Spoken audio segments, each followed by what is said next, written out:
Hey everyone, thanks so much for joining our Facebook Live. Slightly late today, a few technical issues, but we're all good.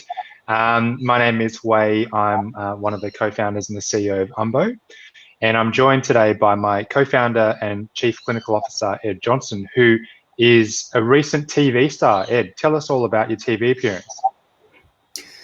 I'm not sure that TV star is the right term, but it was good that Nine Central West was able to cover a story about Umbo recently and talk about the kinds of services that we're bringing to rural and remote Australia and bridging the gap where there are limited services. So it's nice that story gets out there and goes a bit further in terms of trying to, I suppose, allay any fears that that online therapy is not as good an option or it doesn't work, that kind of thing. Because I think we know, the research tells us that it does, and I think people are starting to recognise that it's a really effective way of accessing allied health services now. So that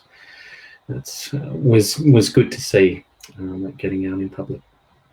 Yeah, and just about this topic, because it was obviously in Channel 9's Central West branch, I guess, of the service. So what's the relevance of this story specifically to someone who's living in Western New South Wales or beyond? I mean, how important is it for them to know about what we do at Umbo from your point of view?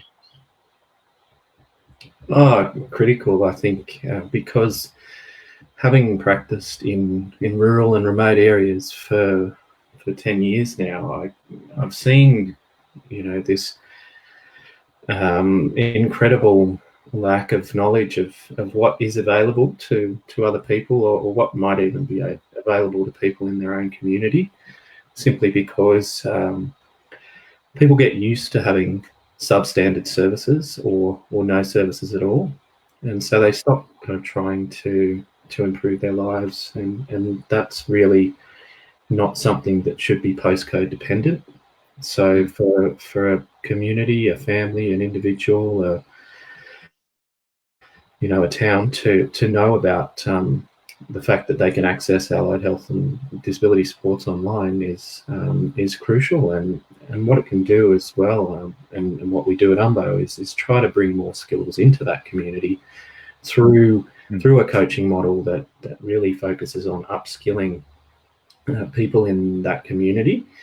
So it really is a sort of lifeline to people with disabilities and people who want to improve their quality of life in the bush, and they should be allowed to do that just like anyone in a big capital city. Yeah. No, that's great. It was a really great story, and obviously it's going to be posted on our Facebook page relatively soon. We're going to talk a little bit about the person-centered approach, and we touched on it last week in terms of theory, but I think for a lot of people to try and unpack what it actually means in practice would be great. And you've mentioned that you've been doing this for close to a decade. So tell us about an example where you can see the benefits of the person-centered approach with someone who's received therapy. Yeah, sure. So I had a little think about this, and I'll give you the example of I'll call him Michael. So Michael was kind of mid-teens. He was in school. He was kind of in a regional town that didn't have a lot of services, and he was using a voice output communication aid. So for people who aren't familiar with that kind of thing, it's a bit like a computer that was mounted on his wheelchair in front of him, and he could use his fingers to type in what he wanted to say, and then once he'd finished, then it would say those words, sentences, phrases for him. And that was really helpful for working with, working on in-class tasks, doing English assignments, things like that. So Michael couldn't talk verbally, but he could use some sort of system like this. And this was a fairly new system when I came to meet Michael. He was still learning to use it, and even the parts of it that he knew well, he was really slow at.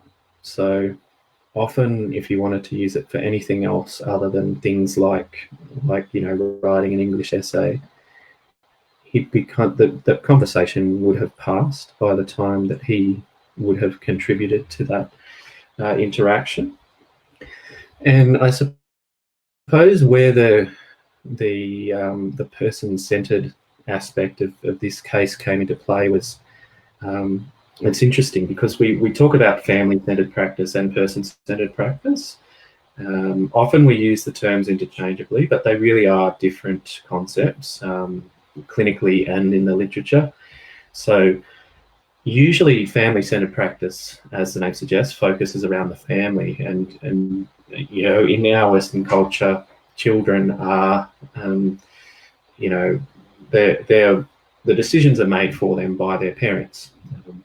Parents are older and experienced and they're caregivers, and they do that. But as you get older, you get gradually more independent. But in our culture, there's no kind of initiation ritual for when parents stop making decisions and you start making decisions, like there are in other cultures. So we kind of have this bit of disjunction, especially around the kind of teen years, when people want to make their own decisions and be independent, but they've got mum, dad, teachers, people at school who really mean well, but perhaps don't know what they should be focusing on, or what's really important to that individual. So in this case, Michael really wasn't very motivated to work on this system, even though it was really good. And the clinician who set it up was a fantastic clinician, and this was a really important part of how Michael communicated. But at that point in time, he really didn't want to focus on it. He was 16, 17 when I first met him, and he wasn't really academically minded. He didn't want to get A pluses in everything or that kind of thing. He wasn't that kind of kid. He was really a boy's boy and wanted to, get out on the footy ground. He wanted to tell dirty jokes with his mates and that kind of thing. So that's what really that I saw. I mean, these initial conversations that I had with Michael and all the people around him, and the goals were, let's keep working on this system that he's using for his, English essays and things, and get him better and better at it. And I noted that, and I accepted that, and I accepted that was the family's and the teachers' kind of focus. But the more that I got to know him, the more that I got to observe him using that, and also kind of not using it, and when he didn't use it. So rather than kind of trying to use that in the playground, he'd just rely on kind of vocalizations or using eye contact or that kind of thing, and gestures. So that really worked much better for him, and I saw he had a real passion for social communication, and he didn't really have a real output for talking to people, telling a joke. He loved jokes. He loved dirty jokes, like I said. So what we did is we decided to focus on that, using a similar device, so that he was still getting acquainted with different computer skills and things. But we put together a set of jokes with little slideshows that kind of, step-by-step jokes, like knock jokes to start off with, and things like that he could control, that he could go over to someone and introduce to them. I think when we think about people who are nonverbal, we often forget that they have very little control over who initiates what kind of topic, what kind of conversation, or even what they say in reply, because like I say, the conversation moves along, and by the time we've used an AAC device to reply, in a lot of cases, the conversation has already left that point. So he could too late. all this. Exactly. It's too late. but he could control this, and it was step by step. So people had to reply to him. He's directing it, and he had a fantastic time. And he would, spend his recess and lunch going out and telling people these dirty jokes, and he loved it. And it gave him a real new connection to people who were, previously interested in him and his friends, or wanted to know him, but it was difficult because because of how long it took to communicate, and the fact that a lot of the stuff programmed to communicate in his other device was about stuff that wasn't interesting to a 16, 17-year-old boy. So being able to kind of match that and to kind of counsel his teachers and his parents through the fact that he was really developing his own identity and making his own path in the world was challenging. But I think once they saw him succeed in that area, then they really saw the value of him being motivated by something that was truly his own goal. So it sounds like the person-centered approach in this example is not being prescriptive about what we think he should be able to communicate on, but giving him the choice to do it himself. Is that sort of the key difference between taking this approach versus an older, more medicalized approach? Yeah, certainly. So in a medical model approach, we would look at deficits, and if we potentially thought that he wouldn't be a verbal communicator in the future, then we'd look at saying, okay, he's at school at the moment, so the curriculum says this, so he has to be able to communicate that in the curriculum. But what we know about behaviour change, what we know about, and behaviour change is the domain of the allied health professional. That's what we do. We know that if you're not motivated to change behaviour, then it's very unlikely that a behaviour will change. Even if you are motivated to change behaviour, it's still a really hard slog to change routines and habits. So if you do have that carrot, that motivator, that's really context-based and really natural for that person, something they really want to do in everyday life, then you're going to have a lot more success. So that's where the person-centered approach comes in and means that we can reach those goals or have more satisfaction if we still, just make some progress towards them, but, enjoy that opportunity along the way and enjoy that new way of doing things.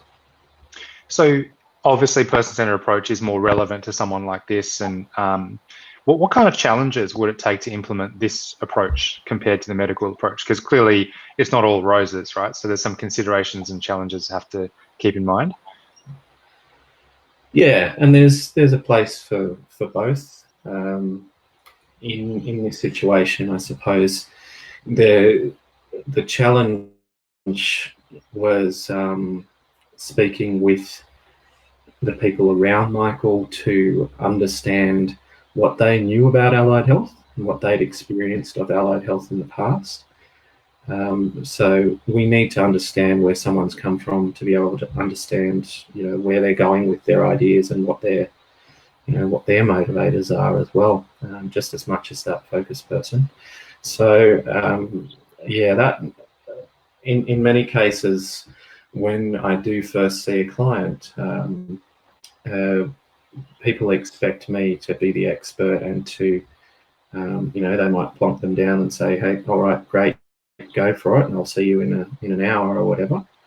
But that's not how it works, because it really needs to be a whole team approach. And with the person-centered approach, it's much more about getting things working in the real context of that person's life. So for a therapist to sit down and speak with a focused person, a client, and have that kind of hourly session once a week, then it's not going to do anything. It's not going to change anything. In the context of maybe doing some articulation stuff, with a typically developing kid, and that works. But when you're dealing with more complex stuff, then it's really it needs to be that person-centered approach, definitely. So, I mean, clearly, person-centered approach is something that we're doing at Umbo, but obviously the online therapy aspect. So, can you talk to us a little bit about how those two combine together? And does person-centered approach really fit online therapy, or vice versa? Yeah, I think that may be a little bit of a red herring, because I see digital practice as it's very much a conduit to what you're doing, and I find that my clients don't focus a lot on the technology. Once they've decided that they want to do online work, then that's fine. They're doing it and they're on board. I've very rarely encountered someone who kind of gets online and thinks, oh no, I can only do this in person. But I think that what lends itself really well to person-centered approach and digital practice intermingling is the fact that you can be with someone in any kind of context. You can video call someone on a phone and see how their I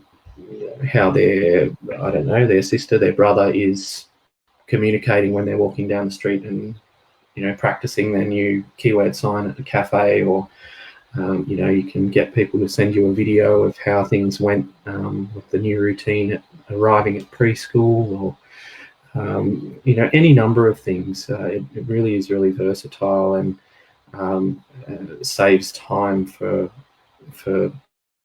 people on both ends.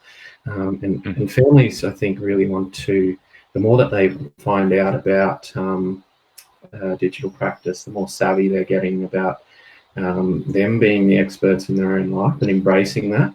So it's less of this kind of traditional sage on a stage kind of approach where you're told what to do and then you go home and do it. It's I have this goal, and we'd like you to be able to help us facilitate that, and that can be done really well online.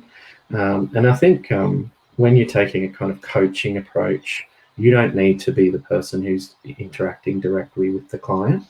You're coaching someone else to do that at the other end.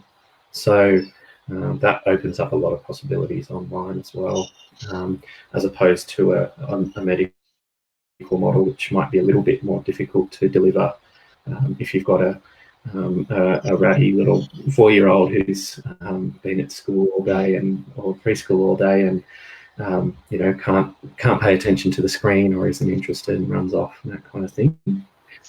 So that's definitely a plus for the person-centered approach.